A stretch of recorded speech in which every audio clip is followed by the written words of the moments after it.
It's been some time since I've ventured onto Doctor Who Reddit and, well, I've run out of ideas because there is literally nothing to talk about. So I'm going to hop on to Reddit, one of the best websites ever created. Reddit, me when someone asks if I've read the Twilight books. Me, Reddit, because I've read them before. Me when someone asks if I'm a frog.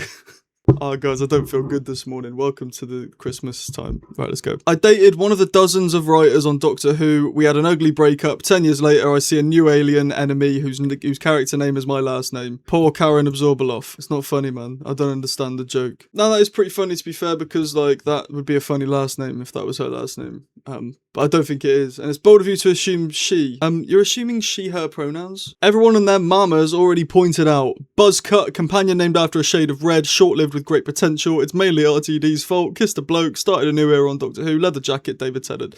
Yeah. Right, let's break this down properly, right. Buzzcut. Shooty had an afro in a few episodes and he looked freaking slay when he did it.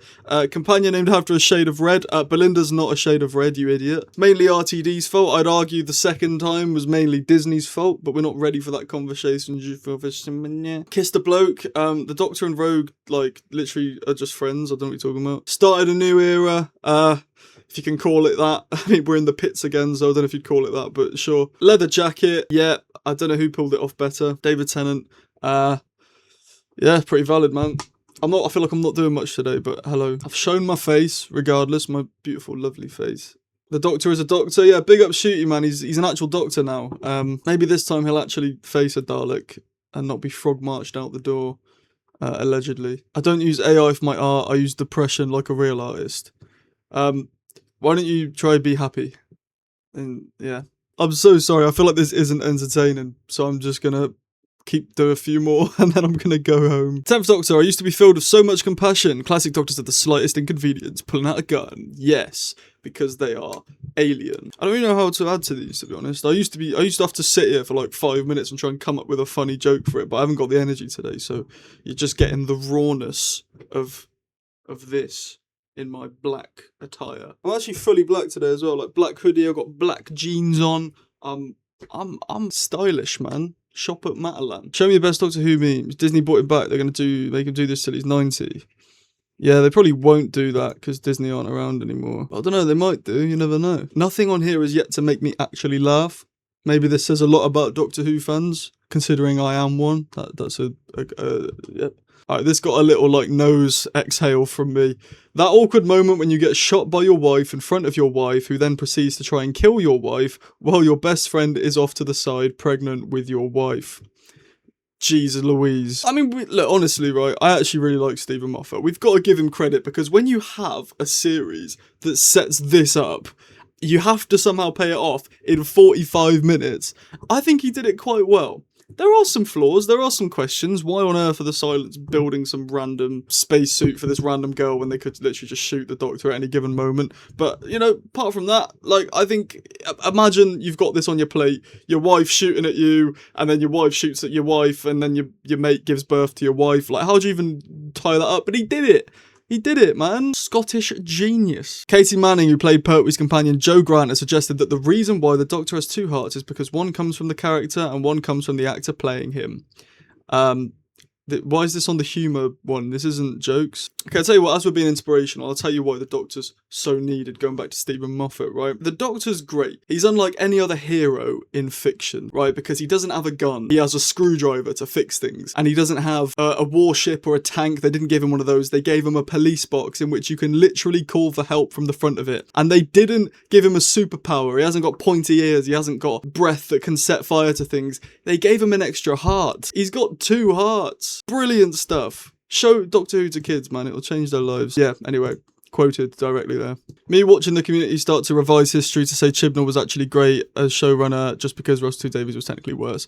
I don't think Russell was worse. It's a recency thing of people just hating what's currently on. Like, Russell actually did way more for the show and produced way better episodes than Chibnall ever could in his whole 3 seasons. Like, realistically, right, if you look at the Chibnall era episodes and you look at RTD2 episodes, realistically, the only definitively bad episodes of RTD2 are the finales and the Interstellar Song Contest for the messaging. The actual episode's okay, but the messaging's a bit off, right?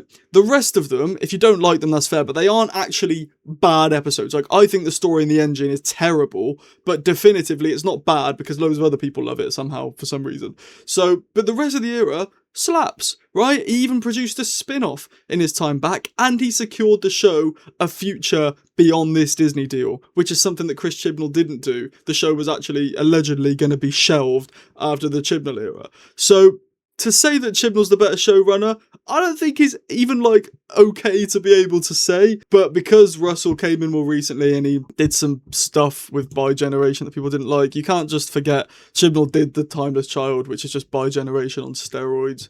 So yeah, I don't understand that at all. Maybe I'm just a hater. I'm just blocking out the haters.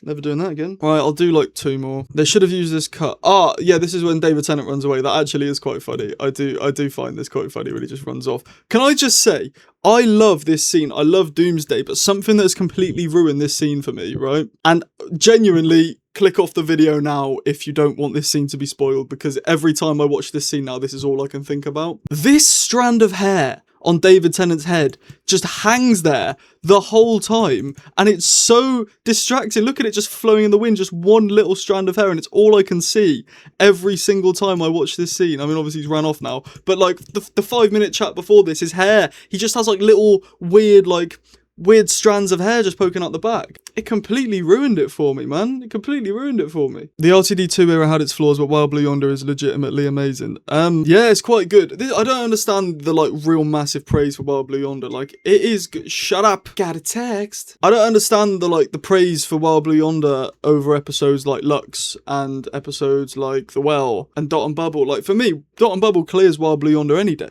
in terms of, like, story and political stuff and predicting where we're going and things like that. Like, I really love that way more than Wild Blue Yonder, but everyone seems to just suck off this episode as if it's like the best one of the whole era, when I just don't think it is. Like, don't get me wrong, I'm not saying it's bad. I actually really like Wild Blue Yonder. I still prefer the giggle in the 60th, but I don't understand why everyone's like, this is so amazing. Like, it has good pacing, it has good eeriness, and it has a good plot twist, but that can be said for The Well.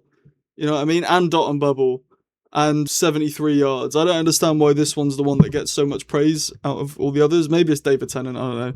You're all racist, man. Right, I'm going to leave this here. If you can't tell, I'm really hyper today, and I'm really excited for everything that's going to come my way. Thank you for watching. If you enjoyed the video, drop a like. If you didn't, drop a dislike. That's fine. Honestly, I wouldn't be surprised. Subscribe if you're new with the notification bell on so you get notified every single time I post. You can become a channel member if that's your thing. You get your name at the end of every video. Thank you to Joe for becoming a recent channel member as well. I love you, Joe. Mwah. Or you can leave a super thanks in the comments, helps me out money-wise, but obviously you don't have to do that. If you want to help me out for free, you can press the hype button if you're on mobile, or the hype button pushes my video out to more people, so it means the world. Thank you for watching, have a great rest of your day. I've been Sam, I promise the next video will be better. See you later, ta-ra.